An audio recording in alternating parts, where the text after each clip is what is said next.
Ingénieure de formation, Fatem Zahra Ammour a fait toute sa carrière dans le privé. D'abord chez l'américain Procter & Gamble avant de rejoindre le pétrolier Aqua. Un choix qui se révélera déterminant pour sa reconversion surprise en politique. Aziza Khnouch fera de l'ancienne directrice marketing de son groupe un pilier de son gouvernement, lui confiant un ministère clé qui couvre le tourisme, l'artisanat, mais aussi l'économie sociale et solidaire. Secteur mis à mal par 2 ans de pandémie de Covid-19. Sa mission, participer à réengager le pays sur le chemin de la croissance, à travers un ambitieux plan de relance du tourisme et en stimulant l'entrepreneuriat avec Força. Fatem Zahra Ammour, quel bilan faites-vous de l'impact de la crise Covid-19 sur le tourisme ? Écoutez, l'impact, je pense qu'on le connaît tous. Le tourisme a vraiment énormément souffert pendant ces 2 années. Quasiment 2 ans d'arrêt pour l'ensemble du secteur hôtelier et tous les secteurs qui en dépendent. On a perdu 9 millions de touristes en 1 an et 50 milliards de dirhams de recettes en devises par an pendant 2 ans. Donc vraiment, l'impact a été énorme. Et donc tout notre travail pendant cette période a été réellement de prioriser le soutien qu'on a voulu donner au secteur du tourisme en attendant la reprise. Donc ça a été vraiment ça la priorité pendant le début de mon mandat. Pensez-vous que la crise sanitaire est derrière nous ? Moi personnellement, je pense que la crise est derrière nous. Je pense que c'est ce que pensent tous les pays. C'est vrai qu'on voit quelques cas aujourd'hui, mais sincèrement, ça reste très marginal. Je pense qu'il ne faut pas trop s'inquiéter, il faut passer à autre chose. Est-ce que vous pouvez affirmer qu'il n'y aura pas de mesures de restriction les mois prochains durant l'été ? Non, je ne pense pas qu'il y aura de restrictions, sincèrement. Toujours en parlant d'été, est-ce que vous avez des prévisions quant à l'arrivée des touristes étrangers ? Aujourd'hui, en tout cas, les indicateurs sont vraiment au vert. On prévoit aujourd'hui, d'après aujourd'hui nos estimations, déjà pour toutes les régions balnéaires, on a des taux d'occupation prévisionnels de 80% dans toutes les régions balnéaires, ce qui est quand même extrêmement bien. On est quasiment au niveau de 2019 pour ces régions-là, un peu moins dans les autres. Mais franchement, c'est en train de reprendre et nous avons déjà des bons signes de reprise, surtout que là, on rentre dans une période où le ramadan est derrière nous, ce qui n'était pas le cas en 2019. Donc je pense que ça devrait influer positivement les chiffres. Pour le soutien aux hôteliers, comment vous êtes-vous organisé ? Alors aujourd'hui, donc on a travaillé vraiment pendant longtemps, ça nous a pris 3 mois pour mettre en place tout le système de soutien aux hôteliers. Donc comme vous le savez, le plan d'urgence a été un plan qui a été mis en place de 2 milliards de dirhams par le gouvernement, dont 1 milliard de dirhams qui était réservé uniquement à la remise à niveau des hôteliers, des hôtels. Une mise à niveau non seulement au niveau des infrastructures, mais également au niveau de la formation. Et donc l'appel d'offres a été lancé fin février et aujourd'hui, on va commencer à donner les subventions dès la semaine prochaine. Alors le bilan, on a 737 hôtels qui vont bénéficier du soutien. Ce qui est intéressant de voir, c'est que toutes les catégories d'hôtels sont touchées dans toutes les régions. Alors pour vous expliquer un petit peu le process, on a accordé des enveloppes budgétaires aux différentes régions en fonction de leur capacité. Et donc les régions qui ont demandé moins que leur enveloppe budgétaire se sont vues attribuer 100% de leurs subventions. Et les hôtels qui sont dans les régions qui ont demandé plus, comme principalement destinations touristiques, Casa, Marrakech, Agadir, ces régions-là ont été satisfaites au prorata un peu de leur demande. Donc on a fait une péréquation de manière à ce que tous les hôtels puissent bénéficier. Mais par contre, pour encourager les petites structures, on a satisfait à 100% toutes les demandes qui étaient inférieures à 500 000 dirhams. D'accord ? Et ce qui est intéressant aussi de voir, et justement ça vient répondre à cette crainte qu'il y avait que nous allions donner uniquement aux grands hôtels. Ce qu'on voit, c'est que les aides en fait vont de 7 millions de dirhams à 2500 dirhams, vraiment pour les plus petites structures, ce qui montre que vraiment tout le monde a pu bénéficier de l'offre. Dans votre sélection des hôteliers, est-ce que le fait d'être en règle fiscalement est un critère facultatif ou obligatoire ? Alors, ça dépend ce que vous appelez. Bon, théoriquement, j'ose espérer qu'ils sont tous en règle d'un point de vue fiscal. Donc, il y a un décret qui est sorti récemment. Sincèrement, je pense que tous les hôteliers concernés feront le nécessaire pour se mettre en règle. Maintenant, il était question que ce projet, enfin cette subvention en particulier ne soit pas concernée par ce décret parce qu'en fait, elle est antérieure au décret. En ce qui concerne l'aide aux hôteliers, il y a des villes comme Chefchaouen où plusieurs établissements ne sont pas classés. Est-ce qu'ils auront un soutien quand même? Ah mais nous, le ministère du Tourisme ne reconnaît que les établissements classés. Et tous les hôtels sont invités à se mettre en règle de ce côté-là. Donc les hôtels classés sont qualifiés. Nous, notre secteur, il ne concerne que les hôtels classés. Au-delà de l'aide directe aux hôteliers que vous avez organisée, est-ce qu'il y a d'autres mécanismes qui vont être mis en place? Dans le futur, je pense que maintenant, heureusement, l'activité reprend. Donc a priori, nous l'idée derrière l'aide, c'était vraiment de les aider à redémarrer, à accélérer le redémarrage justement, parce qu'on s'attendait à ce qu'il y ait cette reprise qui montre en fait la résilience du secteur et qui montre que finalement, cette appétence au voyage fait que le tourisme redémarre de manière assez rapide, assez rapide dans tous les pays. Cette aide justement est venue pour les aider à redémarrer rapidement. Je pense que maintenant, le marché va faire son travail et que ce sont l'arrivée des touristes qui va faire le bonheur des hôteliers et non plus les soutiens financiers. Ce 9 juin, un accord historique a été signé entre l'ONMT et la RAM. Comment votre ministère se positionne par rapport à ce partenariat? Écoutez, nous, on a été partie prenante des discussions entre l'ONMT et la RAM. L'idée, c'était qu'on voulait absolument inscrire la RAM dans la stratégie du ministère dont l'aérien fait partie. Aujourd'hui, on ne peut pas parler de tourisme ni d'essor de tourisme si on ne travaille pas sur le renforcement de l'aérien. Et donc, moi, j'ai rencontré les différents opérateurs, que ce soit l'ONMT qui dépend de moi évidemment, et la RAM. Et l'idée, c'était vraiment que la RAM s'inscrive dans cet effort que le ministère fait actuellement pour une reprise rapide.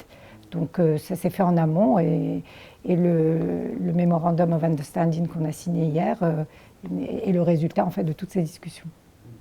Il y a la vision 2020. Est-ce que vous pensez à une autre stratégie? Alors, sincèrement, je pense qu'aujourd'hui, on sait à peu près ce qu'on a à faire. Il y a eu beaucoup de stratégies qui ont été faites. On sait ce dont on a besoin et surtout, on sait ce dont a besoin le touriste d'aujourd'hui et le touriste de demain, qui n'est pas celui d'hier. Les choses ont changé avec le Covid et vraiment, il est important de comprendre que le voyageur a d'autres besoins et on les connaît. On n'a pas besoin, on a fait des tas d'études. L'ONMT a lancé une très grosse étude l'année dernière sur une douzaine de pays qui nous montre aujourd'hui que les besoins, ce sont des besoins d'écotourisme, de nature, d'expériences uniques. On sait à peu près ce dont ont besoin les différents pays émetteurs. Ce n'est pas exactement les mêmes d'un pays à l'autre. Mais grosso modo, on est en train vraiment de travailler sur un certain nombre de produits qui répondent à l'ensemble de ces demandes, qui sont par exemple un voyage sportif. Ça peut être un voyage sportif. En fait, on ne veut plus travailler sur des destinations en tant que telles, mais réellement plutôt sur des produits touristiques, qui peuvent être un voyage autour du surf, qui serait un circuit entre Tarazu, Timswen ou d'autres régions du sud, ou un voyage de désert, ou un voyage ou un city break. C'est comme ça qu'on va travailler notre stratégie, avec toujours en toile de fond, parce que ça les études l'ont montré également, la partie culturelle. En fait, on a vraiment réalisé que toutes les personnes qui veulent venir au Maroc viennent principalement pour le côté culturel, même quand ils viennent pour autre chose. Et donc aujourd'hui, en fait, quand on va développer le tourisme balnéaire, le tourisme de montagne, le tourisme rural, il y aura toujours en toile de fond ce tourisme culturel et ça sera toujours une combinaison entre un type de tourisme et du culturel parce qu'on pense que c'est extrêmement important. Depuis plusieurs mois, personne ne parle de l'Observatoire du tourisme qui doit produire de la data pour le secteur. Comptez-vous le réactiver ou le mettre à niveau?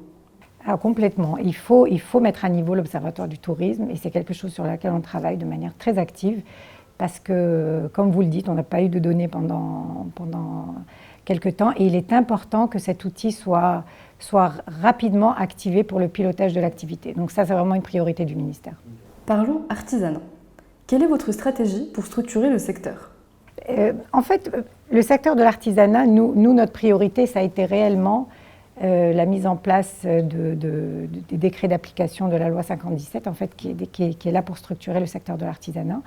Comme vous le savez, c'est un secteur qui est extrêmement important pour l'économie marocaine. C'est 2,5 millions de personnes, c'est 7% du PIB.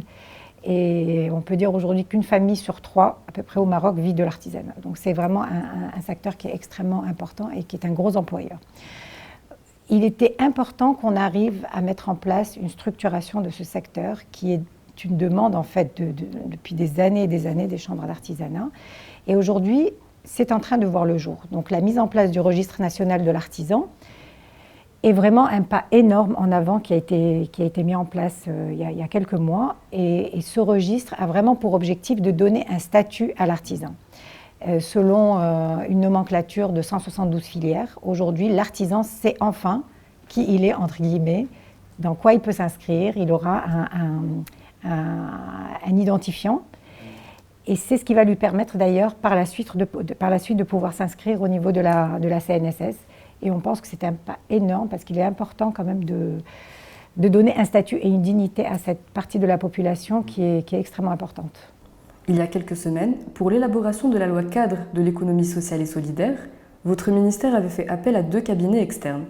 Est-ce que vous assumez ce procédé ? Alors, le ministère fait appel à des cabinets externes sur ce sujet-là comme sur d'autres. C'est des sujets qui ont besoin d'énormément de ressources expertes en peu de temps, dont sincèrement on ne dispose pas, nous, au niveau du ministère du Tourisme. Du ministère du Tourisme et de l'économie sociale et solidaire. Donc si on veut que les projets voient le jour rapidement, nous devons nous faire aider. Donc nous, on est là pour piloter les projets, mais on n'a pas les capacités de les exécuter. Alors il y a des choses qu'on peut faire en interne, mais il y a des tas de choses qu'on ne peut pas faire parce que ce n'est pas notre métier. Et c'est de bonne guerre, et c'est comme ça que les ministères... c'est de cette manière qu'on fait avancer nos projets. Et sinon, dans 5 ans, on sera en train encore d'avoir cette conversation. Un texte était déjà prêt. Pour les 2 cabinets, le travail consistera-t-il en une mission d'actualisation ou s'agira-t-il d'ouvrir une nouvelle page ? Alors, il y a des choses qui ont été faites effectivement dans l'ancienne étude. La raison pour laquelle on a dû la reprendre, c'est uniquement parce qu'il y a eu entre-temps le nouveau modèle de développement, donc, et qu'il était important d'inscrire cette nouvelle loi dans le nouveau modèle de développement et dans ces objectifs-là.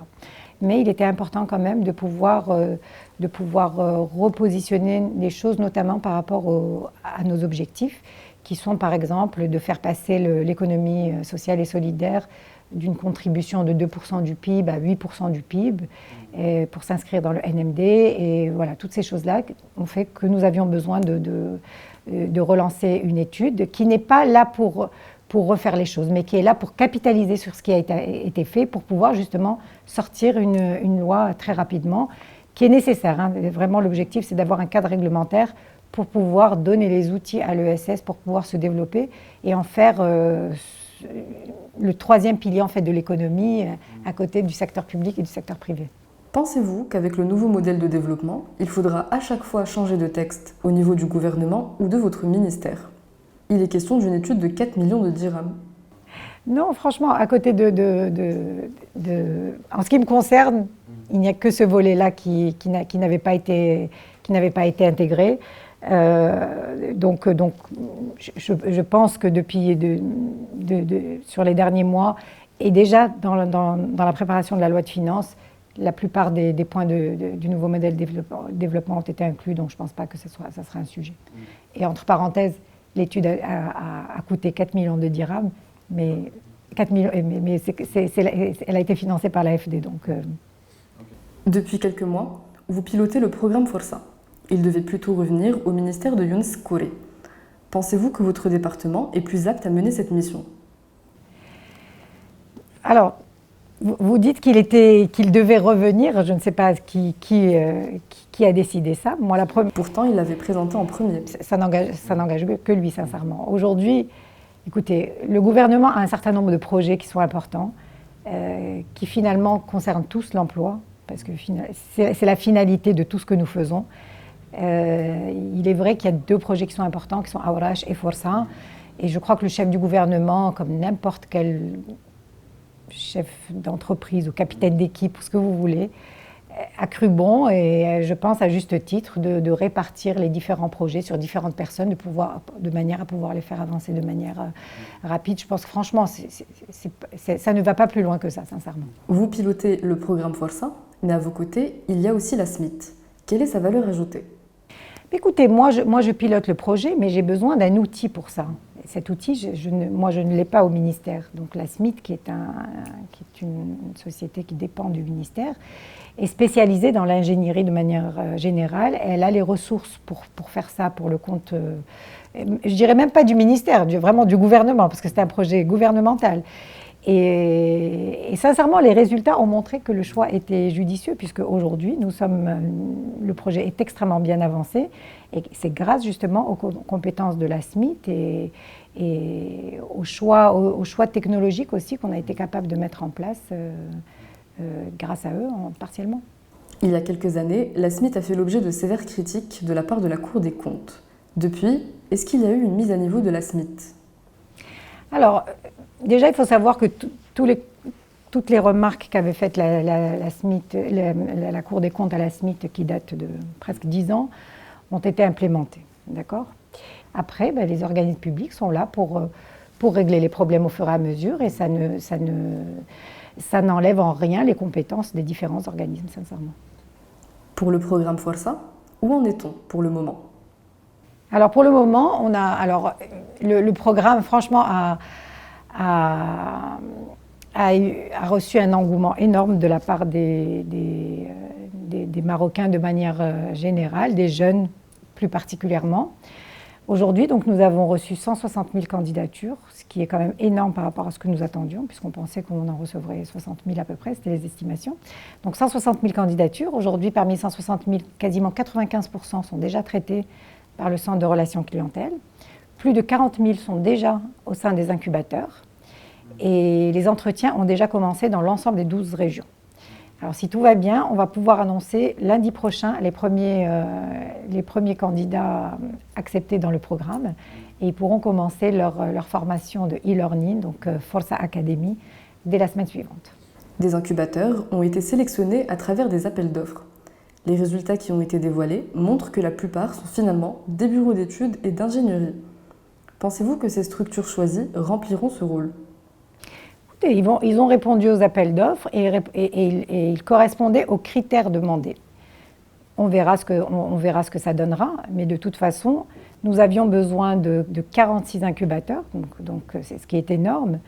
Et alors il y a des incubateurs au sens traditionnel du terme. Je pense que c'est un terme aujourd'hui qui est en train de prendre un peu un sens. C'est quelque chose de nouveau. L'incubation, c'est un métier qui est nouveau. En tout cas, ils répondent aux critères demandés. On verra sur le terrain ce qu'ils sont capables de faire. De toute façon, les incubateurs sont rémunérés à la performance. Donc pas au nombre, mais vraiment à la performance. Donc on verra bien ce que ça donne. Si cela ne marche pas, ferez-vous marche arrière? Est-ce que cela ne va pas retarder le programme Força? J'espère que non. En tout cas, on fera tout pour... Nous, en tout cas, sur Força, vraiment, il faut vraiment comprendre que ce programme, c'est un programme extrêmement ambitieux qui avait pour objectif à la base de recruter 10 000 porteurs de projets sur l'année 2022. Il se peut qu'on en fasse plus, sincèrement, au vu de l'engouement. Il se peut aussi qu'on continue le programme l'année prochaine. Et il faut vraiment prendre ce programme comme un programme gouvernemental qui est là pour aider la jeunesse marocaine et pas comme un projet ministériel. Vraiment, il ne faut pas du tout le comprendre comme ça. Et je pense qu'au sein de ce ministère, on est là pour s'entraider et on est là pour faire réussir ce gouvernement pour le bien de notre pays et pour la jeunesse.